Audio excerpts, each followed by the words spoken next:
menurut Mbak sebagai psikolog klinis melihat orang tua yang membawa anaknya pakai naik jet ski itu gimana sih Mbak? Gemes nggak sih? Aduh, itu prihatin banget sih saya ngelihatnya. Walaupun itu memang anaknya sih, saya rasa kalau saya bisa ngomong secara pribadi, saya mau ngobrol sama keluarga besarnya untuk bertanya, ini siap nggak sih gitu, paham nggak sih sebenarnya, perlu adanya pemahaman tentang apa sih sebenarnya fungsi orang tua, untuk apa sih untuk menjadi orang tua. Dianggap ketika mereka secara komunikasi ataupun mereka secara kognitif masih terbatas perkembangannya, mereka berpikir bahwa itu tidak akan menjadi memori terhadap anaknya.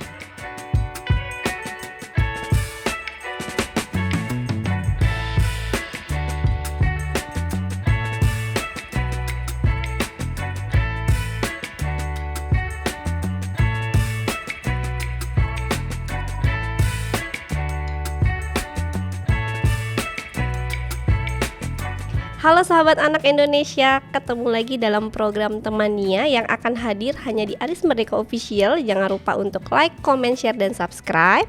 Nah, kali ini nih ya bakal ngobrol banyak tentunya yang berkaitan sama dunia anak, terus juga sama dunia kesehatan mental begitu. Nah, di sebelahnya sudah ada Mbak Evi. Halo Mbak. Halo, apa kabar? Baik. Oke, nih temannya di depannya sudah ada Mbak Evi, dan kebetulan Mbak Evi ini adalah seorang psikolog klinis. Tapi mungkin Mbak boleh perkenalan juga, selain sebagai psikolog klinis, Mbak sebagai apa juga nih?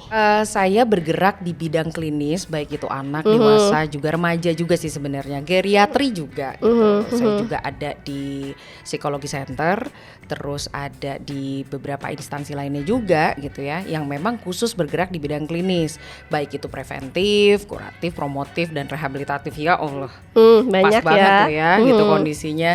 Jadi bukan hanya penanganan permasalahan, tetapi juga bagaimana kita bisa membentuk ataupun memberikan wadah apresiasi buat mereka, khususnya anak-anak, untuk pengembangan potensi sama pengembangan dirinya gitu. Oke. Nah, Mbak Evi ini kan dengar-dengar juga fokus terhadap terapi musik ya. Iya, nah, itu betul. bisa dijelasin, mungkin juga ada temannya yang tertarik nih untuk ikut dalam program terapi musik yang Mbak Evi adain. Oke. Sebenarnya kalau untuk terapi musik itu sendiri sih saya udah lama ya, dari tahun 2005 sebenarnya ya. Kalau untuk jadi psikolog klinisnya kan kita masih baru ya gitu. Tapi kalau misalnya untuk terapi musiknya, saya 2005 itu sudah berkecimpung di dunia musik. Karena saya sendiri juga memang belajar musik, saya pemain piano gitu ya. Awalnya seperti itu.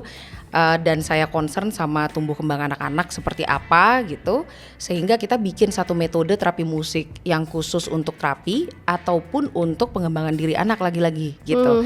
Selain itu juga ada bagaimana kita bisa mengembangkan bakat anak khusus di musik gitu. Kan ada beberapa anak-anak juga yang tidak mau secara akademisi aja gitu ya, ternyata dia kepengen juga di kemudian hari mau jadi musisi gitu ya. Kita juga menampung anak-anak untuk pengembangan potensi ke sana gitu. Oke, asik banget. Berarti nggak hanya menggambar, ternyata ada juga terapi musik dan lain-lain gitu Mbak. Betul. Nah, lokasinya tempat Mbak ini di mana Mbak? Kita ada di Jalan Haji Nawawi Raya, di kawasan SMP Pangudi Luhur. Nama sekolah musiknya dan tempat terapinya itu adalah Istana Nanda Music School. Ini untuk semua jenis Musik. anak-anak usianya apapun, terus tahapan perkembangan apapun, kemudian dengan masalah apa aja juga bisa ya. Betul. Ini sebenarnya sekolah musik Istana Nada itu untuk reguler juga kita ada, untuk pembentukan anak untuk dia lebih serius lagi gitu ya, ke tahap misalnya dia mau kuliah, persiapan dia kuliah ke luar negeri dan yang lain sebagainya, kita juga ada. Di sini juga ada juga dengan konsep terapi musik yang memang anak-anak berkebutuhan khusus ataupun special need gitu. Jadi program-programnya memang disesuaikan yang kita berikan atas kebutuhan individu itu sendiri. Wih, gitu. keren temannya. Jadi kalau temannya nanti memang butuh, bisa langsung hubungi tadi yang udah disebutin sama Mbak Evi. Nah Mbak, berkaitan sama itu tadi, berarti kan tumbuh kembang anak itu memang sangat penting ya untuk karena sepanjang kehidupan anak tadi. Nah, menurut Mbak Evi, peranan apa sih yang harus atau hal apa yang harus dipersiapkan orang tua ketika mereka sudah harus mempersiapkan nih mau jadi orang tua, anak-anaknya akan segera lahir dan lain-lain gitu? Pastinya mental dulu ya. Udah siap atau belum? Karena kita sering gini nih, yang paling nggak enaknya ketika orang-orang pengen punya anak, rata-rata mereka lebih mengarah kepada identitas aja gitu ya. Jadi ditanya kapan punya anak gitu, dari awal kapan menikah gitu, sampai ada iklan kan saat itu ya, ada produk brand besar gitu membuat kayak begitu, karena saking seringnya di kita ya, khususnya di Indonesia ini, bahwa gambaran seseorang kalau udah dewasa harus nikah, habis itu nanti pertanyaannya punya anak, habis itu nanti kapan nikahin, habis itu kapan punya cucu. Jadi kayaknya tandemnya itu udah seperti itu, sehingga orang-orang itu jadi kayak dikejar-kejar nih sama tanggung jawabnya mereka gitu. Sementara tanggung jawabnya mereka sendiri itu mereka lupa. Yang penting itu adalah bagaimana mental itu siap gitu sebagai seorang ibu ataupun orang tua gitu. Yang harus dipersiapkan itu apa sih buat para individu yang memang sudah oke nih, saya mau menjadi seorang ibu atau menjadi seorang bapak. Ya pastinya pertama mental dulu. Dari mental itu kita mengerti, karena kan untuk menambah anak itu enggak cuman identitas aja ya, oh ternyata saya udah oke gitu ya, tapi ada jadi ibu. ya jadi ibu gitu ataupun jadi bapak gitu. Tapi yang harus kita persiapkan kan bagaimana nanti pendidikannya, bagaimana mengurus anaknya, landasan apa yang mau kita berikan. Jadi mental si orang tua ini sebagai orang tua tahu dulu nih, harus dipersiapkan dulu nih. Udah ngerti belum step-stepnya? Itu dulu gitu. Bahkan sekarang juga kan banyak pelatihan-pelatihan juga ya sebelum mau menikah gitu ya. Ada mapping, family mapping, ada juga parents mapping, ada juga sekarang terapi-terapi yang berhubungan dengan personal mapping. Jadi sebelum mereka menjalin hubungan, mereka juga bisa tahu nih apakah saya dengan pasangan saya itu seperti apa karakternya. Jadi hal-hal yang fundamental itu disiapin dulu. Itu dulu sih sebenarnya nih. Gitu. Jadi hal itu dulu. Jadi aspek apa aja nih Mbak yang harus dipersiapkan supaya itu memang berpengaruh terhadap perkembangan anak? Yang pertama tadi mental dulu. Mentalnya itu udah siap belum sih? Karena nanti perkembangan anak ini kan mempengaruhi dari segi budaya, pendidikan, pengajaran gitu ya, finansial ataupun ekonomi. Seperti apa nih? Ini kan banyak banget. Jadi yang berhubungan dengan mental yang apa namanya lingkaran besarnya itu adalah orang tua, mau jadi orang tua, terus kita lingkarin besar mental menjadi orang tua. Nah, di dalam mental menjadi orang tua ini baru terbagi tadi bagaimana dengan finansialnya, persiapannya, bagaimana dengan landasan-landasannya yang akan diberikan. Ini keluarga ini nih menganut paham landasan apa secara religi, kebudayaan gitu ya, pendidikan yang mereka pahami itu seperti apa. Itu mereka paham dulu dan mengerti dulu gitu. Sehingga kondisi itulah yang akan memperkuat dan membuat si anak itu bisa bertumbuh dan berkembang sesuai dengan fasenya. Oke. Nah, bagaimana cara memastikan kalau perkembangan anaknya itu sesuai dengan usianya? Sebenarnya kita sekarang udah ada ya di klinis ini screening milestone, screening tumbuh kembang. Itu udah banyak banget sekarang. Artinya orang tua harus membawa anaknya ke profesional gitu ya. Betul, pasti. Itu udah pasti ya gitu. Ke dokter anak ataupun ke psikolog anak ataupun ke psikolog klinis. Jadi kita bisa ngelihat nih tumbuh kembangnya itu udah proper atau enggak nih gitu. Nah, itu nanti dicek baik itu secara, karena kan memang kita mesti ngelihat ada 4 aspek ya yang harus kita pahami di tumbuh kembang ya. Yang pertama aspek kognitif, bagaimana cara pola berpikir anak dan seperti apa itu disesuaikan dengan fase-fasenya ya. Yang berikutnya fase bahasa atau komunikasi. Lalu yang ketiga itu fase motorik kasar dan halus. Yang keempat itu fase interaksi sosial. Nah, 4 aspek tumbuh kembang anak inilah yang mesti kita jaga. Dan inilah yang harus kita screening nih. Harus kita pantau terus di masa tumbuh kembangnya sesuai dengan fase-fase yang sudah ditentukan gitu. Oke. Mbak, dari pengalamannya Mbak Evi sendiri banyak gak sih sebenarnya orang tua yang sudah membawa anaknya untuk melihat screening atau melihat tumbuh kembang anak ini? Itu dia, sayangnya belum. Belum ada? Belum. Sayangnya belum banyak. Ada tetapi belum banyak. Makanya kita sosialisasi ini sekarang nih gitu. Betul. Jadi artinya mungkin masih banyak orang tua yang masih bingung akhirnya dengan sikap atau emosi anaknya gitu ya. Betul. Makanya parenting kita tuh lagi ngadain, saya nih sama tim psikologi center, tempat di mana saya bernaung gitu ya, di beberapa kegiatan yang kami lakukan yaitu strategi parenting kita bilangnya. Jadi kita kerjasama sama beberapa sekolah-sekolah ataupun lembaga-lembaga, komunitas-komunitas orang tua gitu ya. Kita bikin ada yang disebut dengan strategi parenting. Dan strategi parenting ini konsepnya berkurikulum. Jadi ada kurikulumnya nih. Jadi dia bertahap nih, dia mengerti. Jadi si orang tua ini kayak kita kasih wadah untuk sekolah untuk menjadi orang tua seperti apa sehingga dia bisa menjadi caregiver atau pendamping anaknya dengan baik gitu, kurang lebih seperti itu. Oke, artinya ini adalah salah satu untuk mencegah terjadinya kekerasan terhadap anak ya. Pasti. Oke, nah Mbak, sebenarnya fungsi orang tua sendiri itu untuk tahu emosi anak itu untuk apa sih? Ya itu tadi, supaya anak itu bisa bertumbuh dan berkembang sesuai dengan fasenya, sehingga anak juga memiliki sehat mental ya, sehat jiwa ya, di kemudian hari dia juga bisa menjadi orang yang berguna, individu yang kreatif, aktif, dan aktualisasi dirinya juga seimbang gitu. Karena ketika kita juga berada pada fase yang minim gitu ya, fase-fase yang tidak bertumbuh dan berkembang sesuai gitu dengan usia-usia yang ada, bahayanya kan gangguan-gangguan mental itu akan menjadi ancaman di kemudian hari. Ini yang bahaya. Yang banyak orang tua nggak sadarin ya. Benar sekali. Oke, pelatihan yang tadi Mbak bilang untuk orang tua, mempersiapkan orang tua itu sebenarnya untuk ibu sajakah atau kedua orang tua biasanya dilakukan?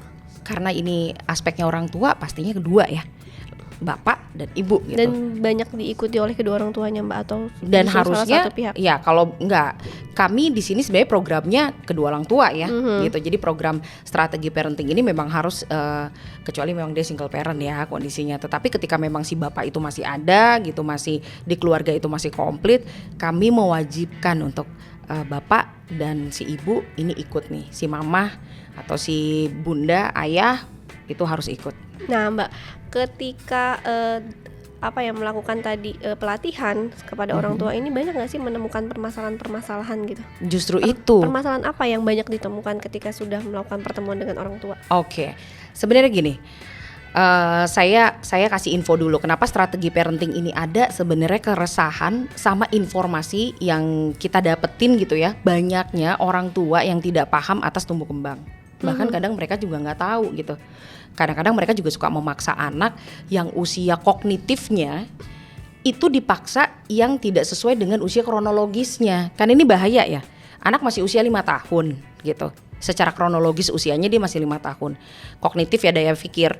Tapi anak dipaksa untuk berada di posisi di mana usia 15 tahun, harus disiplin, harus baik, nggak boleh membuat kesalahan. Sebenarnya keresahan-keresahan itu yang terjadi di awal. Bagaimana orang tua juga mesti tahu di konsep tumbuh kembang anak ada yang kita sebut dengan usia kesalahan.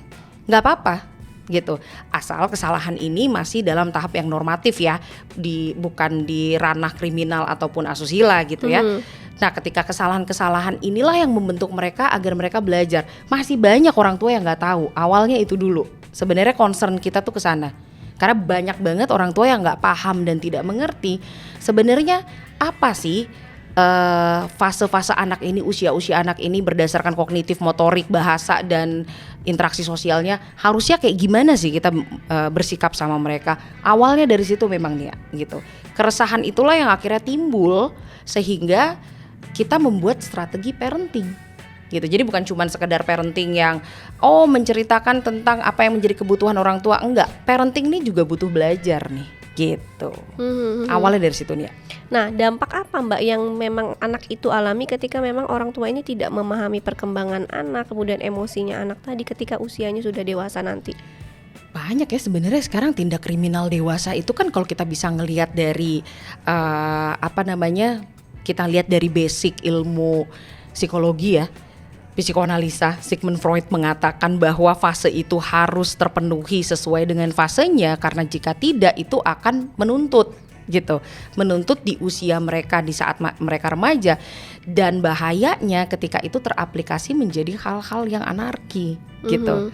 Kita banyak sekarang kayak kasus-kasus kriminal yang terjadi, pada dasarnya itu adalah sebuah proses bagaimana mereka tidak memahami, nggak ngerti apa artinya cinta kasih gitu. Mereka nggak ngerti apa artinya toleransi.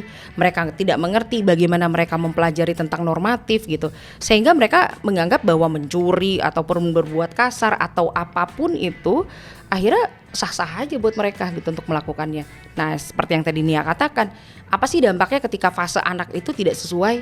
Apa sih masalahnya ketika si anak itu tidak berkembang sesuai dengan fasenya? Ya jatuhnya adalah ke sikap yang negatif. Dan bahayanya ketika itu menjadi nilai kriminal, di mana pelaku kriminal ini nggak sadar bahwa itu adalah kriminal, gitu loh kondisinya. Mereka tidak sadar bahwa itu juga berdasarkan dari pola asuh di masa lalu gitu ya. Pasti seperti itu. Mbak, sekarang ini kan baru-baru ini ada kasus viral seorang artis, pasti tahu lah ya. Tahu. Gitu. Ini kan berkaitan sama anaknya yang sebenarnya masih di bawah 1 tahun gitu ya, atau mungkin masih bulanan gitu.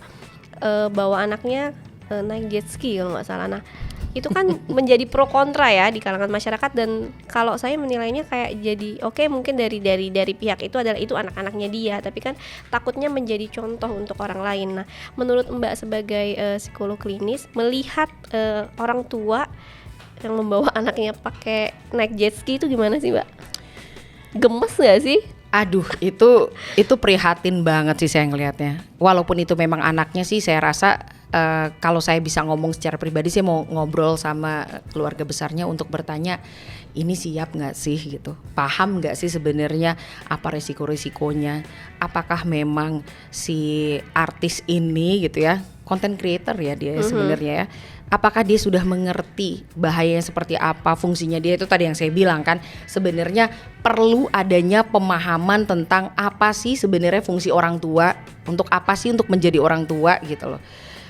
Saya ngelihat miris banget keadaan itu. Baru-baru aja saya juga ngebahas sama teman-teman psikolog juga lainnya ya, bagaimana si individu ini, si content creator ini membawa anaknya sama suaminya lagi ya. Saya sempat sekilas ngelihat tuh ada di TikTok kebetulan gitu kan, kita ngelihat, dan anaknya tidak pakai pengaman juga kan, tidak pakai keamanan gitu ya, dengan ekspresi anaknya yang bingung dan cenderung terlihat seperti takut ya. Ini ngeri loh. Karena konsepnya gini, banyak orang yang berpikir bahwa anak-anak itu tidak merekam, tidak ngerti gitu. Dianggap ketika mereka secara komunikasi ataupun mereka secara kognitif masih terbatas perkembangannya, mereka berpikir bahwa itu tidak akan menjadi memori terhadap anaknya. Ataupun mereka karena anaknya juga belum bisa berekspresi lebih detail gitu dalam mengungkapkan, saya takut mah gitu, atau saya ngeri nih mah, sehingga terkadang itu diabaikan. Nah, pemahaman tentang 4 aspek tumbuh kembang inilah yang harus orang tua pahami. Karena kalau enggak, bahayanya seperti ini. Dan anak ini tuh akan menjadi hal, kita kan nggak tahu anaknya nikmat atau enggak gitu ya. Anaknya kalau dilihat dari mukanya sih kayaknya nggak ya, ngeri ya gitu. Si anaknya bingung gitu, dengan agak sedikit gemeteran gitu ya kelihatannya. Kayak dia linglung bingung gitu digendong sama bapaknya tuh. Saya juga sempat lihat itu kondisinya. Itu sangat bahaya, secara fisik membahayakan, secara mental membahayakan. Dibilang nilai edukasinya terhadap masyarakat tidak ada. Itu sangat tidak menghargai nilai-nilai, karena hak asasi itu juga sudah dibawa sejak lahir ya, di undang-undang juga ada ya gitu ya. Si anak ini yang harus sudah dilindungi itu seperti tidak terlindungi gitu loh. Jadi kalau ditanya bagaimana opini saya, prihatin sih. Sepertinya harus ada informasi lagi ya, kalau misalnya memang saya bisa memberikan masukan gitu ya kepada bapak ibunya, coba tolong belajar lagi deh untuk menjadi orang tua yang benar seperti apa gitu sih. Tolong belajar lagi ya Mbak ya. Oke, dan membahayakan untuk jadi apa ya, contoh untuk orang lain ya? Pastinya dong, apalagi mereka public figure kan, dilihat banyak orang gitu. Yang nggak juga begitu ya, nggak apa-apa sih kalau misalnya memang dia bekerja sebagai content creator, apa-apa semuanya dikontenin gitu. Tapi kita hidup ini kan ada aturan ya, aturan agama, aturan hukum, aturan budaya, semua ada aturannya gitu loh. Bolehlah gitu kita juga lebih bisa menghargai aturan-aturan itu. Kenapa? Dengan adanya aturan-aturan itu sehingga kehidupan kita lebih berfungsi lah. Kalau kayak gini saya juga bingung lihat fungsinya di mana. Iya juga, apalagi banyak followersnya gitu ya. Bener. Banyak fans yang mengikutinya, takutnya jadi tambah bahaya juga untuk anak-anak yang lain gitu ya Mbak ya. Betul. Oke, nah Mbak, apa ya? Sebenarnya artinya sebelum orang tua itu memang mereka mempersiapkan sebagai orang tua, memang seharusnya saat menikah juga harus sudah dipersiapkan ya, persiapan menjadi pasangan gitu ya. Iya betul, seperti yang tadi saya katakan, sebelum menikah bahkan. Sebelum menikah, ketika mereka sekarang kan udah ada nih ya, memang masih baru sih ya gitu, tapi sekarang udah lebih banyak nih ya konsep terapi personal mapping kita bilang. Jadi kita tuh mesti tahu nih personal kita seperti apa, sehingga ada kan tempat-tempat apa namanya, tempat-tempat yang perjodohan sekarang udah lebih banyak tuh ya gitu. Ada kayak ada lah ya gitu, di internet juga udah banyak banget gitu ya. Nah di situ tuh ada tuh kepribadian kita udah dimasukin sekarang tuh sistemnya tuh. Kalau misalnya kita tuh apa, jadi kelihatan nih pribadi kita seperti apa untuk mematchingkan pribadi si A ini gimana. Nanti kita ketemunya sama yang seperti apa, itu yang tadi saya bilang personal mapping. Itu pun juga sudah ada di beberapa klinik-klinik yang berhubungan dengan konsep bagaimana kita mempersiapkan untuk menikah gitu, atau mencari pasangan, agar kita tuh bisa tahu kita ini tipe kepribadian yang seperti apa. Tipe kepribadian itu juga menentukan dari sikap dan ranah-ranah yang lain yang berhubungan dengan personal kita. Itu dulu yang pertama harus dipersiapkan. Sehingga kita bisa tahu nih ketika kita kenalan sama orang, walaupun kita belum ada nih ya, misalnya pasangan kita belum ada, tapi kita udah ikut nih terapi personal mapping saya nih seperti apa gitu. Sehingga kan ini modal kita juga ketika kita ketemu sama seseorang gitu, kita bisa tahu nih, kita udah tahu nih ciri-cirinya. Sehingga kita bisa paham, kayak gue gak cocok deh sama ini gitu. Karena kan banyak ya fenomena yang udah klasik, setiap kali kita pacaran berantem gitu ya, apa segala macam, tapi ntar dibilangnya udahlah, ntar kalau udah nikah paling juga berubah gitu. Banyak banget ya orang Nah yang hal punya itu prinsip. sebenarnya bisa berubah nggak Mbak? Tidak.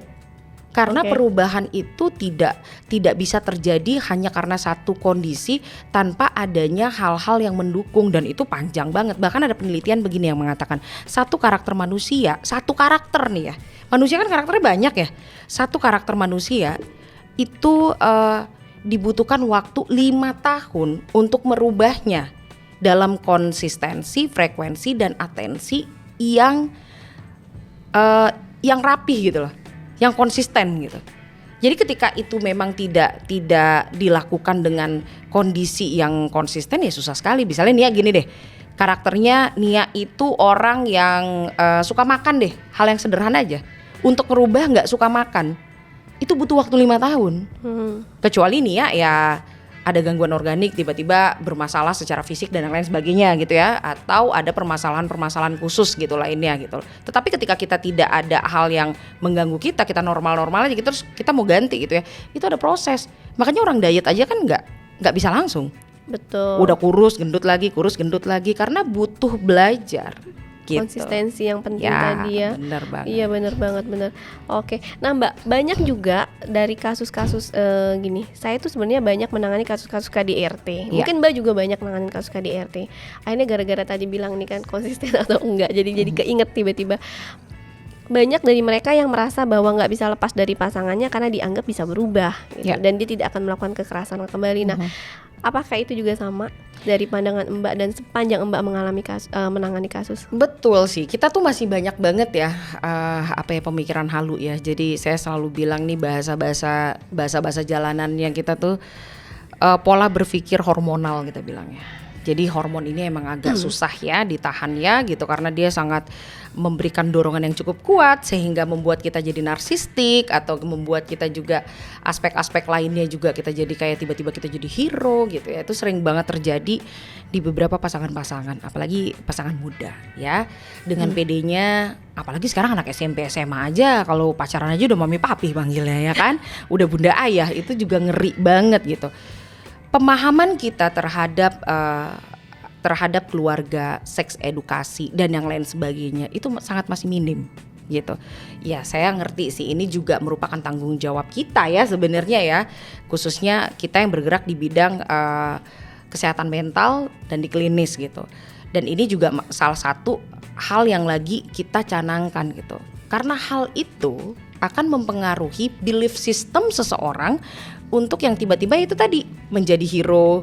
Ketika tiba-tiba si orang ini di masa pacaran dia kurang baik gitu ya, tetapi dia tetap pede menjalankan hubungan sampai pernikahan dengan mengatasnamakan bahwa nanti berubah. Itu bahayanya, tanpa ada tindakan. Itu bahayanya. Dan ini sering terjadi seperti itu, sehingga kasus yang tadi Nia katakan itu menjadi kasus lanjutannya lagi. Dan lanjutannya lagi ke anaknya, lanjut lagi, ya akhirnya jadi lingkaran setan. Oke, artinya memang sebenarnya bisa berubah, tetapi memang harus diberikan pendampingan secara rutin gitu ya. Dengan profesional. Dengan profesional dan pelaku tadi yang harus punya kesadaran sendiri gitu ya. Pastinya. Yang harus kita bangkitkan dia sadar dulu dong gitu kan. Jangan sampai dia dipaksa gitu untuk datang ke sini tanpa dia memahaminya gitu. Itu juga akan tidak bisa membuat kondisi ini berubah gitu ya. Ketika dia juga terpaksa. Dia harus punya kesadaran. Setiap individu ketika dia ingin membuat atau menjalin sebuah hubungan ataupun ternyata mereka tahu nih bahwa ada permasalahan dan harus ditanganin secara profesional, sadar dulu nih yang merasa dia itu bermasalah, sadar dulu. Kalau nggak sadar ya susah juga ya gitu kondisinya. Penting banget, artinya memang ketika mau menikah pun mempersiapkan sebagai pasangan dan orang tua datang ke profesional psikolog gitu. Oh iya. Itu untuk mencegah salah satunya. Tapi masih jarang loh Mbak, kayaknya di sekitar kita ya, atau yang datang ke profesional ketika akan menikah. Betul. Karena mungkin masyarakat kita masih berpikir yang penting adalah kesiapan finansial, ya nggak sih? Gitu. Atau di Mbak juga banyak yang kayak gitu juga. Banyak, makanya itu yang tadi saya bilang, sebenarnya konsep ini kan baru ya. Konsep bagaimana setiap orang yang ingin menjalin hubungan sama seseorang pengen persiapan untuk menjadi keluarga ataupun orang tua gitu ya. Kalau dulu kan nggak ada kayak begitu ya. Ya udah finansial aja atau dijodohin atau apalah itu kondisinya. Tetapi sekarang kita sudah mulai ada, belum banyak. Kalau di daerah-daerah dipastikan belum ada gitu. Kita masih baru di beberapa kondisi-kondisi tertentu aja sih memang ya gitu situasinya. Dan ini memang masih menjadi PR kita. Tetapi di beberapa lembaga-lembaga sekarang RSUD aja sekarang udah punya psikolog juga ya. Udah ada juga psikolog family gitu ya, keluarga ataupun psikolog anak dan yang lainnya udah mulai nih timbul nih 1-2 gitu. Walaupun belum merata. Itu bener banget nih ya gitu. Namun sekarang kondisinya itu sudah di beberapa lembaga-lembaga agama sudah mewajibkan nih. Jadi kalau misalnya di lembaga-lembaga agama tuh ketika mereka mendaftarkan diri, mereka disarankan untuk ke situ. Enaknya seperti itu. Saya berapa kali bekerja sama beberapa lembaga-lembaga agama untuk di offer ataupun datang gitu ya secara pribadi untuk mengikuti kegiatan itu. Kurang lebih seperti itu. Memang belum merata sih. Cuman paling enggak udah banyak nih yang mau mulai merespon ketika mereka tahu gitu. Oke, mulai banyak yang mulai ikut dari kegiatan-kegiatan Mbak ini tadi. Yeah. Wah, seru banget nih temannya. Atau kasus terbaru yang kalau Mbak lihat, tahu nggak, anak yang ngebunuh karena demi ginjal gitu. Yeah. Nah itu Mbak sempat lihat atau nggak? Sekilas ya, sempat jadi pembahasan. 2 anak di Makassar yang membunuh karena demi ginjal abis lihat website Rusia gitu. Nah itu ada nggak sih Mbak, karena memang pola asuh di masa lalu orang tuanya atau kurangnya pengawasan atau apa? Benar, seperti yang tadi Nia katakan, pola asuh itu kembali lagi ya sama fase tumbuh kembang yang tadi kita informasikan tadi ya. Penting banget yang tadi udah Mbak jelasin. Ya. Fase tumbuh kembang ini kan menyangkut 4 aspek tadi ya. Saya ulang lagi nih, kognitif, komunikasi bahasa, motorik kasar halus, dan kondisi interaksi sosial. Nah pemahaman ini itu harus sesuai dengan usianya kan. Kalau fase tumbuh kembang kan tuh dibagi atas usia-usia ya, 0, 3, 4, 5 gitu ya, 6, terus 9, 10. Nanti ada balita, anak, praanak, anak, pra-remaja, remaja, pra-dewasa, dewasa gitu. Ada pembagian-pembagiannya. Nah aspek-aspek ini kan menyangkut bagaimana kognitif itu berfungsi gitu di individu usia 5 tahun. Seperti apa sih dia gitu.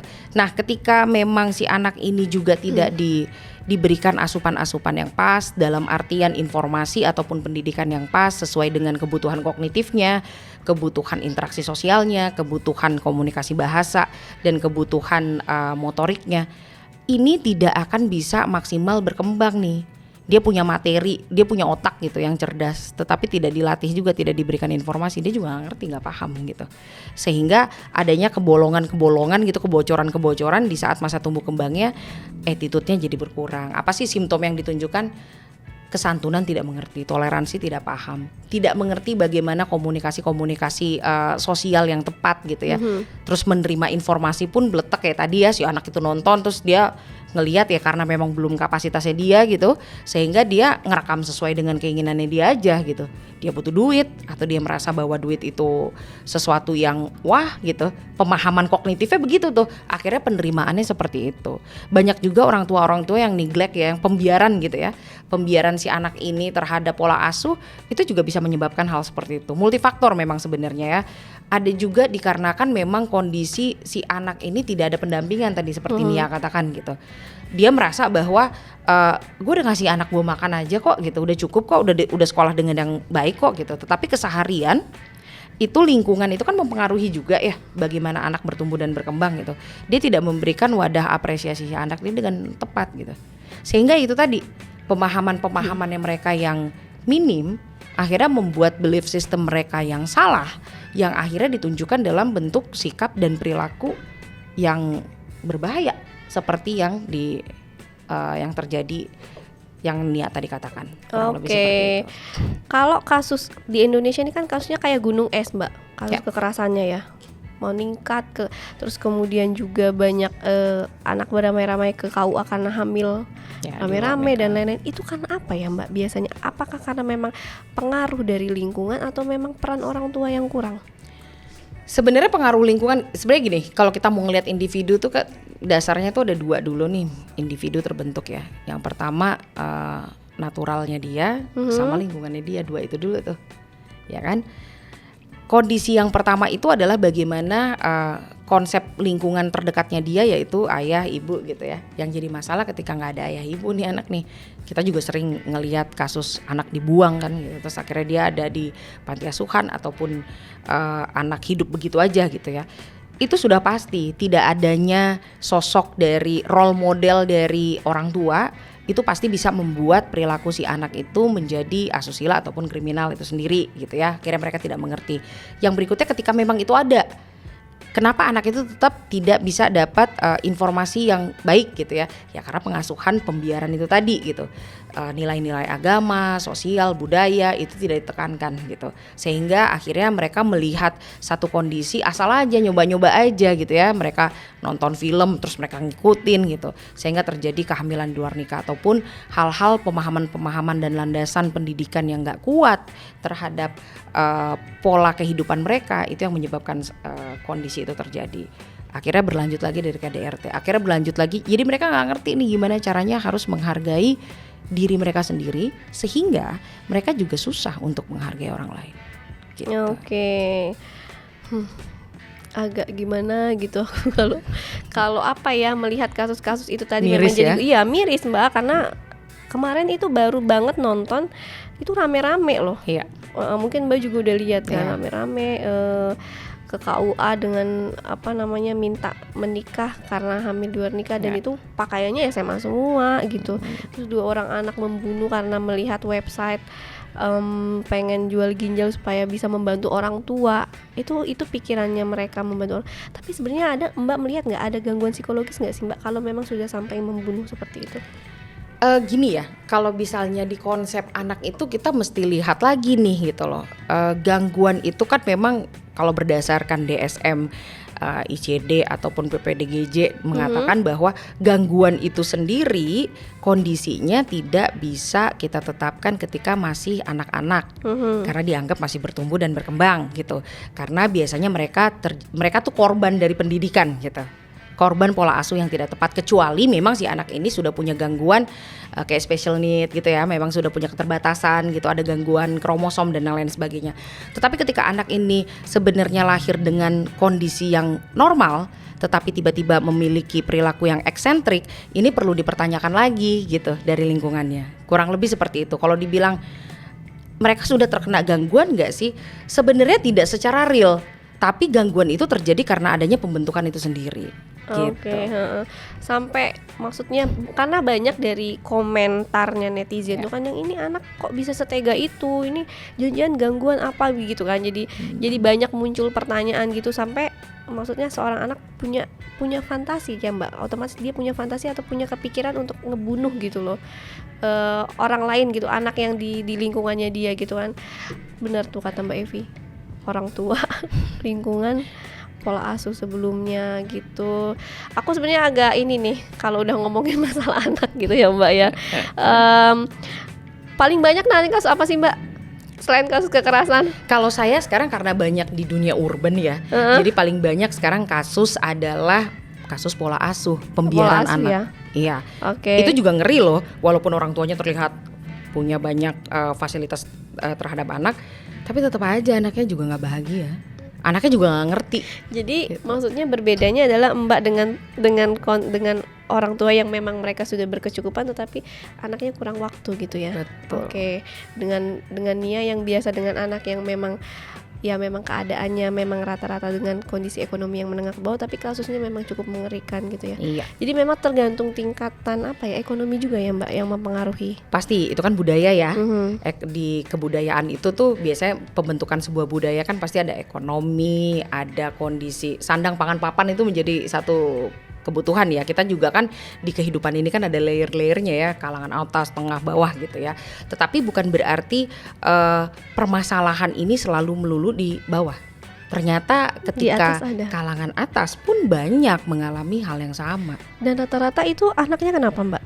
Ya itu tadi yang saya bilang, yang pertama secara umum anaknya pembiaran asuhan, sehingga si anak ini sendiri juga kalau dibilang anak hamil di luar nikah itu kita sering melihatnya di luar kota gitu ya, maksudnya di daerah gitu segala macam, ternyata enggak juga gitu. Di sekitar bahkan kita banyak ya. Banyak seks bebas dan yang lain sebagainya. Itu juga mereka juga pemahaman mereka terhadap hal-hal itu akhirnya jadi bukan yang nggak tahu ya, mereka jadi lebih cuek ya.